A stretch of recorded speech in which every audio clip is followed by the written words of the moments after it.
Magandang gabi, Philippine Air Force. Alamin natin na magiging lagay at taya ng panahon ngayong araw ng Martes, July 14, 2026 at sa mga susunod na mga araw.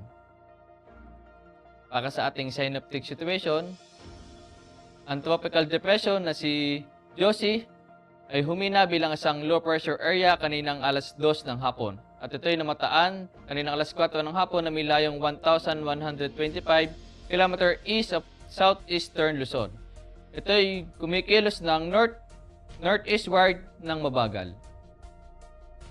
Habang ang remnants naman ito ang siya nakakapekto dito sa Eastern Visayas. At meron namang namuon na bagyo dito sa may Guangdong, China.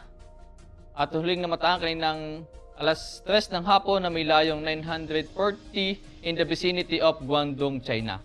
At ito'y may lakas na hangin na 55 km per hour at may pagbugso na 70 km per hour. At ito'y kumikilos na west-northwestward sa bilis na 20 km per hour. Habang southwest monsoon naman ang siya nakakapekto dito sa northern Luzon. At para naman sa track and intensity forecast ni low pressure area, kaninang 12:30 ng umaga, ito'y pumasok bilang isang tropical storm at pagdating naman ng alas 8 ng umaga, ito ay humina bilang isang tropical depression. At pagdating naman ng alas 2 ng hapon, patuloy ang kanyang paghina bilang isang low pressure area.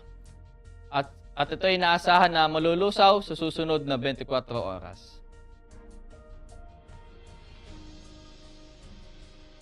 Para naman sa general area forecast para bukas, sa Ilocos Norte, Ilocos Sur at Abra ay makakaranas ng bahagyang maulap hanggang sa maulap na kalangitan na may pulo-pulong pag-ulan, pagkulog at pagkidlat. Habang sa Metro Manila at natitirang bahagi ng ating bansa ay makakaranas ng bahagyang maulap hanggang sa maulap na kalangitan na may pulo-pulong pag-ulan, pagkulog at pagkidlat, dulot yan ng localized thunderstorm.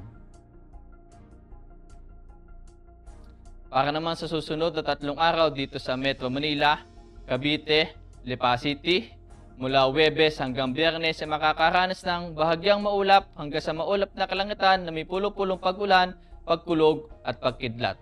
At pagdating naman ng Sabado ay makakaranas ng maulap na kalangitan na may kalat-kalat na pag-ulan, pagkulog at pagkidlat.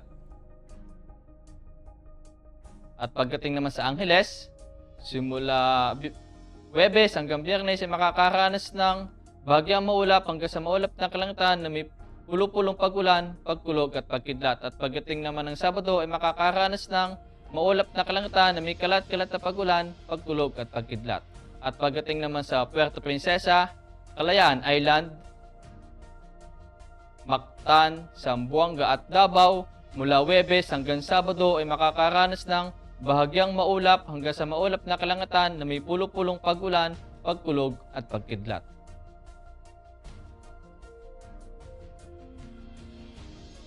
Ang araw ay sumikat kaninang 6:29 PM at sisikat bukas ng umaga ng 5:35 AM.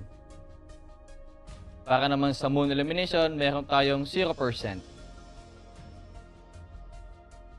At para manatiling updated sa lagay at taya ng panahon, i-follow lamang ang Air Force Weather Center sa aming mga official social media accounts.